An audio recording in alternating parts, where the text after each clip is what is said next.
ഇനി സിനിമാ ജാലകം. The new standard for on-demand international quality films in digital high definition.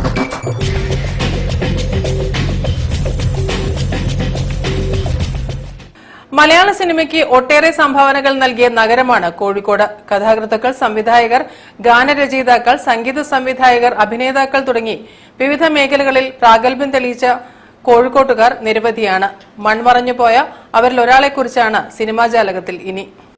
കാച്ചനം തൊടുക പുതിയ പുരയിൽ ഉമ്മർ എന്ന KP Ummer 1930 October 11 Kozhikode കുറ്റിച്ചിറയിൽ ജനിച്ചു.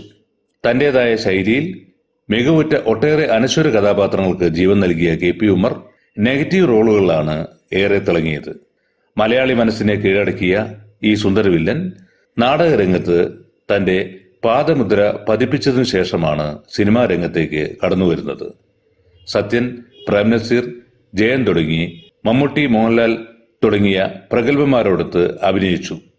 2001 ഒക്ടോബർ 29 തന്റെ 71ാമത്തെ വയസ്സിൽ ചെന്നൈയിൽ അന്തരിക്കുന്നതുവരെ വൈവിധ്യങ്ങളായ വേഷങ്ങൾ അവതരിപ്പിച്ച് പ്രേക്ഷക മനസ്സിൽ സ്ഥാനമുറപ്പിച്ചു.